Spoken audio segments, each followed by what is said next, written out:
Speaking of numbers, let's talk about Drake. He has an outstanding touring revenue record.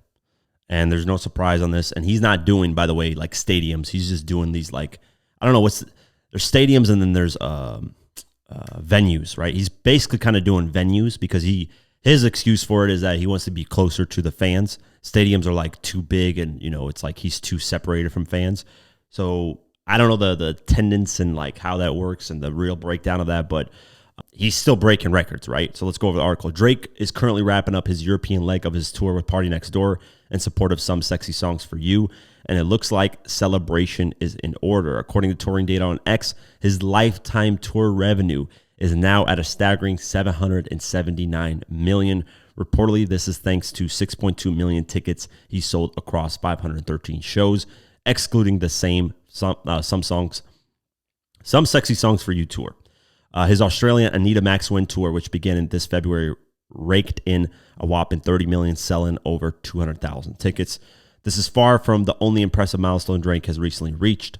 However, earlier this week, it was reported that his 2023 album For All the Dogs has officially spent an impressive 100 weeks on Billboard 200 albums. His 2011 album, Take Care, spent 653 weeks on the chart, and 2013's Nothing Was the Same has surpassed 500 weeks. Views is likely to reach the same milestone by the end of the year. And also, Drake is like the first artist to get like 120 billion streams, some crazy shit. Regardless, right?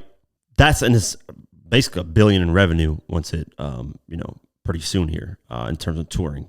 The impressive thing is like, even right now, if Iceman isn't really getting the best feedback. I think What Did I Miss did well. The second song with Central C is Ass Cheeks, and it fell off the charts.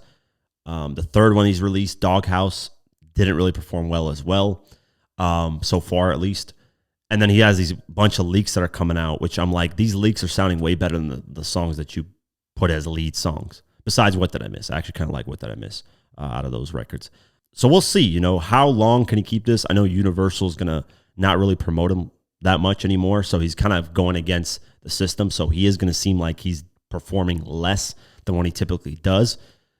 But hey, if the music's good, man, regardless, even if you're having issues with the label, especially in today's time, you should be able to maneuver through that. And Drake is big enough that he should be able to maneuver through that. Obviously, he's getting cooked on radio. If you look at like how his songs are performing on radio, it's like literally 2% of radio, and like the rest is just all streaming and stuff, which is not normal. Usually like there's 30-40% on radio, and it's like balanced out. But the reason why radio is not getting, radio is not promoting as well is because the record label, they're probably not pushing the records. They're not, helping radio stations like, hey, if you promote this record, we'll give you this interview. We'll let you do this. We'll let you know, like usually there's like a payola illegal type of activity going on with radio stations and record labels. It's like common practice at this point. There's no surprise there, right? So he's struggling on the radio side of things musically, but that's because he's going against the system. He's going against his own label. And when you do that, you're going to have some struggles. So I do give him that kind of leeway. And besides, regardless, let's just say 2015, not 2015, sorry, 2025. Let's just say this year is like his worst year. Think about it. Nokia's the best performing rap song of this year so far in streaming. Did well. What Did I Miss? Did pretty good. If this is his worst year so far, it's not that bad, man. There's artists that do way worse. But to the Drake standard, I can see why people say it's a bad year.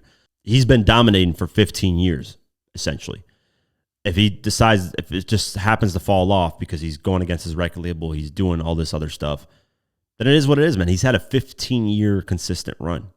I can't name no artist that's had a 15-year consistent run. There's nobody like consistently dropping music. You could say, oh, Eminem had this run, but he took 3 to 4 year hiatus.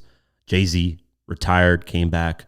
There's been artists that just didn't have that dominant run like it. Drake's been a dominant artist where every time he dropped, people checked it. Now, right now, the music's kind of getting iffy. I'm not a fan of a lot of the new music that's coming out, but we'll see, man. Maybe Iceman will be a change of events where he's like, damn, people aren't really reacting to these songs like I expected. Let me go towards a different route. I hope that's the case because I'm a fan of Drake still. I don't care about the Kendrick Lamar beef. I'm a fan of Kendrick as well. I was just bumping GNX. I'm a fan of both. I just want good music. And the music that Drake is dropping with, Yeet and this type of 16-year-old sound for 16-year-olds and people in high school, I don't really rock with it. I think Drake's too mature for that, too talented for that. That's actually the main reason. He's way too talented to be dropping music like that. He should do better records, better music. But we'll see what happens, man. Congratulations to him. Round of applause. Doing these numbers is not an easy feat.